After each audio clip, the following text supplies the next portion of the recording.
Hi guys, तो आज की क्लास में हम पढ़ेंगे कि क्यों जीडीपी अच्छा इंडिकेटर नहीं है वेलफेयर का। साथ ही साथ इकोनॉमिक्स के अंदर कुछ इंपॉर्टेंट डेफिनेशंस हम पढ़ेंगे जो आपके एग्जाम पॉइंट ऑफ व्यू से UPSC exam point of view से इंपॉर्टेंट है।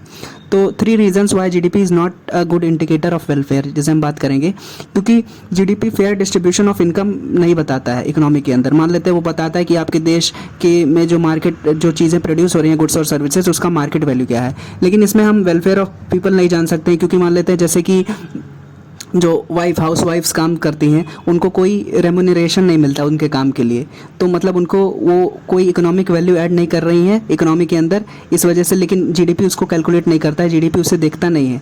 और भी बहुत सारे सेक्टर्स हैं जहाँ पे जीडीपी नहीं देख पाता है कि like fair distribution of income हो रहा है कि नहीं। मान लेते हैं कि किसी इलाके किसी देश में बहुत सारे लोग 50% लोग बहुत गरीब हैं और 10% लोग बहुत ज़्यादा अमीर हैं, लेकिन जीडीपी आपको दिखाएगा कि मतलब इकोनॉमी बहुत अच्छे से ग्रो कर रही है, चीज़ें डिमांड हो रही हैं। लेकिन हम ये नहीं जान सकते ना कि जो अमीर लोग हैं वो डिमांड ज़्यादा कर रहे हैं कि जो गरीब लोग हैं वो ज़्यादा डिमांड कर रहे हैं। तो इस वजह से भी वो फेयर डिस्ट्रीब्यूशन ऑफ इनकम नहीं बताता है इकोनॉमी के अंदर। साथ ही साथ जो बहुत सारे सेक्टर्स हैं, बहुत सारे लोग हैं, जैसे हाउस वाइफ्स हैं जो काम कर रहे हैं, या फिर अनपेड लेबर बहुत लोग कर रहे हैं घर के अंदर, या फिर और जगह पे अनपेड लेबर है, तो वो भी जीडीपी नहीं देखता है। इसी वजह से GDP is not a like good indicator of welfare, and it is not like it does not tell a fair distribution of income within an economy. Okay, अभी जानते हैं what is non monetary exchange.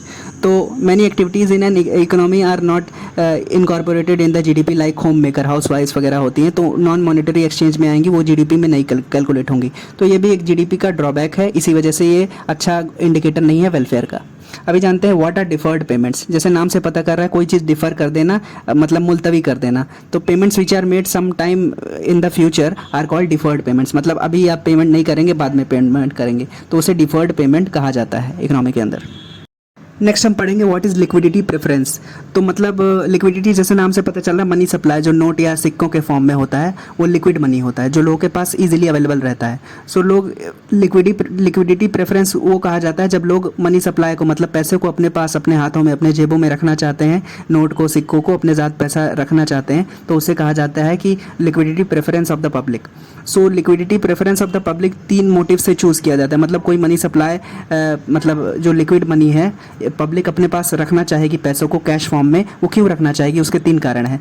ये पहला कारण है transaction motive, दूसरा कारण है प्रिकॉशनरी मोटिव, तीसरा कारण है speculative motive. So liquidity preference generally 3 वजहों से रखी जाती है। पहला ट्रांजैक्शन मोटिव, मतलब उन्हें कोई चीज़ उन्होंने खरीदा, उसके पैसे देने हैं, ट्रांजैक्शन करना है। या फिर प्रिकॉशनरी मोटिव हो सकता है कि लोग पब्लिक अपने पास कैश में पैसा रखना चाहती है इमरजेंसी सिचुएशंस के लिए, जैसे हेल्थ हो गया, कोई डिजास्टर सिचुएशन हो गया, उसके लिए रखना चाहती है पब्लिक, तो उनका लिक्विडिटी प्रेफरेंस होगा।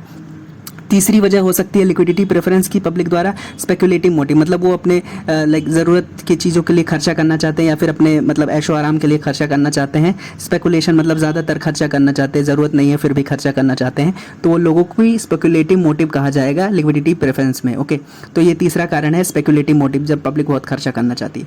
और अभी जानते हैं कि under section 22 of the RBI act, तो section 22 of the RBI act RBI को लाइक पावर देता है, gives the bank authority to issue currency notes in the country. तो हमारे देश में currency notes RBI like issue करता है, या क्या बोलते हैं, छापता है, तो उसका पावर आरबीआई को section 22 of the RBI act से मिलता है। और हमारे देश में कॉइन्स बहुत जगह पे मिंट होते हैं, तो 4 जगह हैं जहाँ पे कॉइन इंडिया में मिंट होते हैं: Alipore in Kolkata, Saifabad in Hyderabad, Chellapalli in Hyderabad and Noida in UP. So इन सब जगहों पे लाइक कॉइन्स मिंट होते हैं इंडिया में, और section 22 of the RBI gives the bank the authority to issue currency notes. Okay, अभी जानते हैं फिएट मनी और लीगल टेंडर में क्या डिफरेंस है। तो फिएट मनी वही होता है कि currency that the government has declared to be legal tender but it is not backed by any physical commodity. जैसे कि 100 रुपये का नोट है, तो एक तरीके से ये फिएट मनी है। फिएट मनी क्यों है? क्योंकि ये एक लीगल टेंडर, मतलब लीगली सरकार द्वारा कहा गया है कि ये 100 रुपये का नोट है और हम इसे मानते हैं, मतलब सरकार या रिजर्व बैंक ऑफ इंडिया कहती है हम मानते हैं इसको, इस वजह से ये फिएट मनी है, ये लीगल टेंडर है। मतलब लीगली कोई आदमी अपने 100 रुपये का सामान खरीदा, तो आप उसे 100 रुपये का नोट दोगे तो वो नहीं कह सकता कि मैं ये नहीं लूँगा 100 रुपये का नोट, मैं नहीं मानता इसे, क्योंकि ये गवर्नमेंट द्वारा बैक्ड है। Okay, so it is legally it is backed by government, so it is called as fiat money.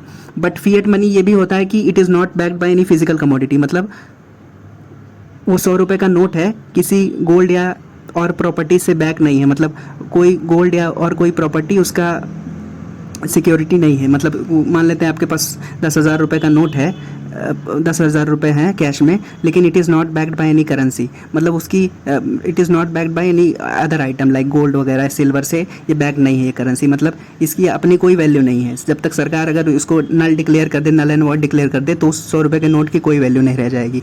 Okay, अभी जानते हैं लीगल टेंडर किसे कहते हैं। सो लीगल टेंडर वही जो नोट होते हैं ना, 100 रुपये, 200 रुपये, 500 रुपये के नोट। So it is recognised by government of India. So ये legally recognised as a medium of exchange है गवर्नमेंट द्वारा, तो ये लीगल टेंडर है 100 रुपये का नोट। But it is not backed by any physical commodity like gold और silver. Okay, so as per section 7 of the RBI act, government can give order to the RBI in public interest. मतलब government order दे सकता है under section 7 of the RBI act कि आप ये काम करो public interest में, या कोई डिजास्टर सिचुएशन हो गई या कोई और सिचुएशन हो गई, नेशनल सिक्योरिटी की सिचुएशन हो गई, अंडर थ्रेट हो गया नेशनल सिक्योरिटी, तो भी under section 7 of the RBI act government RBI को ऑर्डर दे सकता है। अभी जानते हैं what is currency deposit ratio. जैसे नाम से पता चल रहा है, करेंसी और डिपॉजिट का जो रेशियो होगा वही करेंसी डिपॉजिट रेशियो है।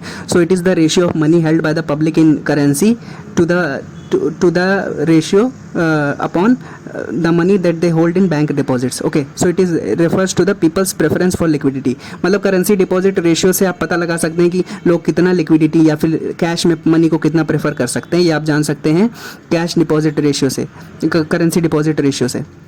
सो currency deposit ratio is the ratio of currency held by the public in cash, मतलब to the like money they hold in bank deposits. ये बताएगा आपको currency deposit ratio, and it tells the people's preference for liquidity, liquid money. Okay, अभी जानते हैं reserve deposit ratio. तो reserve मतलब banks अपने पास कुछ रिजर्व्स रखते हैं ना। जैसे बैंक्स के पास अगर किसी बैंक के पास अगर 100 करोड़ रुपए है तो 5-10 करोड़ 20 करोड़ रुपए अपने पास रिजर्व रखेगा। Okay, so reserve deposit ratio is the proportion of total deposits held by commercial banks as reserves. मतलब रिजर्व डिपॉजिट रेशियो, मान लेते हैं अगर बैंक के पास 100 करोड़ का डिपॉजिट है और वो 20 करोड़ डिपॉजिट रखना चाहता है, अपने पास रिजर्व रखना चाहता है, तो reserve deposit ratio will be 20 crore upon 100 crore. Okay, अभी जानते हैं what is high powered money.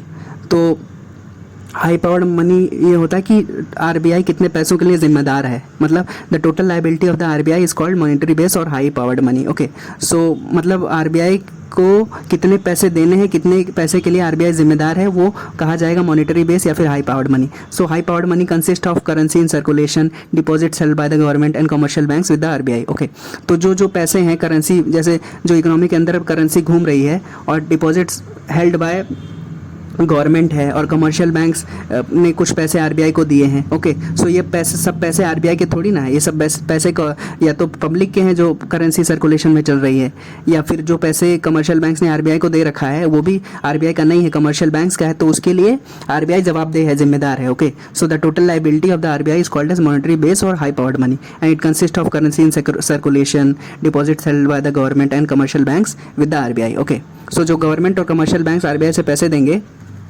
RBI उन पैसों के लिए जिम्मेदार रहेगा, जवाबदेह रहेगा, तो उससे कहा जाएगा लायबिलिटी ऑफ द आरबीआई या फिर हाई पावर्ड मनी। ओके, अभी जानते हैं व्हाट इज मनी मल्टीप्लायर।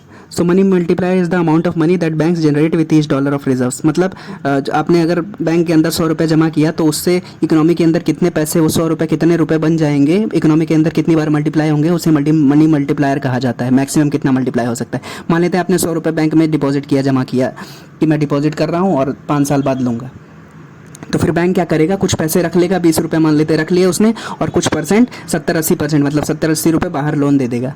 तो फिर जिन्होंने लोन लिया, फिर उससे उन पैसों से, जिन बंदों ने लोन लिया, जो अपने पैसे डिपॉजिट किए थे, उन लोगों ने उस पैसे को जो लोन लिया बैंक से, फिर वहाँ खर्चा किया अलग अलग चीज़ों पर, तो उन लोगों के हाथ में भी पैसा आया। जिन लोगों ने लोन लिया उससे भी उन लोगों के हाथ में भी पैसा आया। आपने बैंक में डिपॉजिट किया तो आपके पास भी ऐसा है ना, आपके अंदर है ना कि आप 100 रुपये बैंक से वापस ले सकते हैं, तो आपके पास भी 100 रुपये वो हो गए, और बैंक्स ने जो जिनको लोन दिया बैंक उससे इंटरेस्ट भी लेगा, तो उससे और पैसे बने। ओके, तो किसी पर्टिकुलर अमाउंट ऑफ मनी से कितना मैक्सिमम पैसा जनरेट हो सकता है, इकोनॉमी के अंदर मल्टीप्लाई हो सकता है, उसी को कहा जाता है मनी मल्टीप्लायर। अभी जानते हैं आरबीआई के बारे में। सो आरबीआई जैसे हमारे देश में reserve bank of India central bank है देश का, मतलब 1935 में इसका एस्टेब्लिशमेंट हुआ था under the RBI act of 1934। ये देश का सेंट्रल बैंक है, केंद्र बैंक है, सभी बैंक्स को कंट्रोल करता है। So the formation of RBI was recommended by Hilton young commission. इन्होंने रिकमेंड किया था कि देश में आरबीआई होना चाहिए, एक सेंट्रल बैंक होना चाहिए। Okay, so it first started with a share capital of 5 crore से इसने स्टार्ट किया था, पहले प्राइवेट था, और 1949 में नेशनलाइज हो गया था RBI. Okay, and now it is fully owned by the government of India. अभी जानते हैं FRBM एक्ट के बारे में, जिसे कहा जाता है physical responsibility and budget management act. तो कुल मिला के इस एक्ट का यही ऑब्जेक्टिव है कि हम जो सरकार है पैसा मतलब अपनी कमाई से ज़्यादा खर्चा ना करे। कुल मिला के physical responsibility budget management act का, FRBM एक्ट का यही उद्देश्य था। तो ये लाया गया था 2003 में। It requires the elimination of revenue deficit by 2008-2009। तो जब लाया गया था 2003 में, तो कहा गया था कि अगले 5 सालों के अंदर अंदर हमें रेवेन्यू डेफिसिट को मतलब एलिमिनेट करना है, पूरी तरह से ख़त्म करना है। रेवेन्यू डेफिसिट यही होता है कि जो दिन ब दिन रोज़मर्रा के जो सरकार के खर्चे होते हैं उसे हमको एलिमिनेट करना है, उसको एकदम ज़ीरो करना है 2008 तक। लेकिन ये हो नहीं पाया और अलग अलग साल में अलग सरकार के अलग अलग ऑब्जेक्टिव रहते हैं कि इस साल हम इतना कम करेंगे, इतना कम करेंगे। सो ये एक्ट ने ये भी कहा था कि रेवेन्यू डेफिसिट को एलिमिनेट करो और साथ ही साथ फिजिकल डेफिसिट सरकार का केवल 3% होना चाहिए, उससे ज़्यादा नहीं होना चाहिए टोटल GDP का। तो फिजिकल डेफिसिट यही होता है कि जब सरकार ने जो बजट में जितना कहा था उस ऑब्जेक्टिव को मीट करने के लिए ज़्यादा खर्चा कर लिया अपने बजट से, मतलब अपने कमाई से ज़्यादा खर्चा कर लिया। तो ये कमाई से ज़्यादा खर्चा 3% से ज़्यादा नहीं होना चाहिए, यही है फिजिकल डेफिसिट। और जो रेवेन्यू डेफिसिट है उसको एलिमिनेट करो। सो हमारे देश में अलग अलग साल पे अलग अलग फिजिकल डेफिसिट का टारगेट रहता है। रेवेन्यू डेफिसिट तो एलिमिनेट ही करना है। तो इस साल में 2025-26 में फाइनेंस मिनिस्टर ने कहा था कि इस साल 2025-26 का हम टारगेट रख रहे हैं कि physical deficit will be around 4.4% in its commitment to narrow the budget gap and achieve physical prudence. मतलब फाइनेंस मिनिस्टर ने कहा कि इस साल का हमारा फिजिकल डेफिसिट का टारगेट है 4.4% ऑफ द GDP।